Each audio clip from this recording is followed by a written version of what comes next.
Notre économie doit être diversifiée, elle doit être verte, elle doit être compétitive, elle doit être vibrante. Elle doit reposer d'abord sur un leadership et une responsabilité mutuelle de reddition de comptes.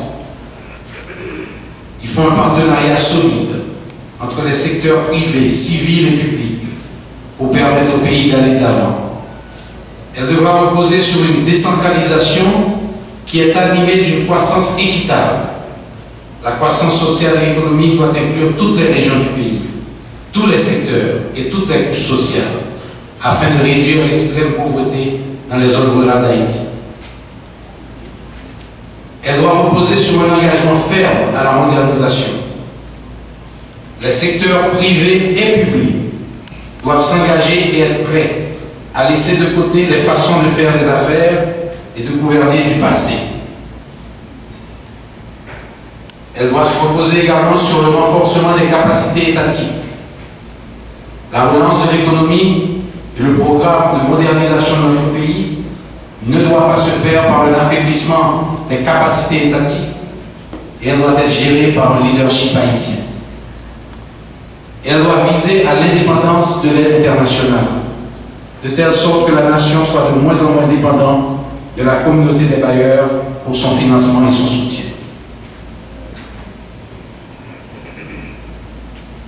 Aujourd'hui, il est important de créer un environnement où les entreprises haïtiennes soient capables de surmonter la perte de leurs actifs et de leur clientèle en leur fournissant des prêts palliatifs pour couvrir leurs obligations immédiates. Cette action doit cibler principalement les petites et moyennes entreprises victimes à 75% des pertes du secteur privé des affaires. Cette assistance aux petites et moyennes entreprises devra aussi inclure un effort de formalisation, élargissant l'assiette fiscale du pays.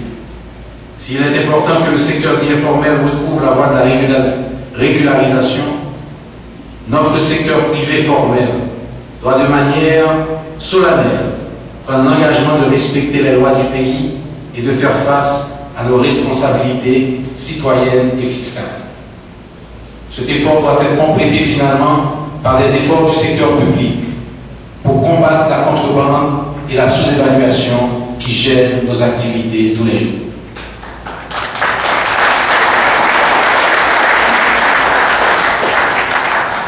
L'agriculture doit jouer un rôle vital dans l'économie haïtienne des emplois, dans l'énergie, dans la construction et dans d'autres domaines. Welcome here.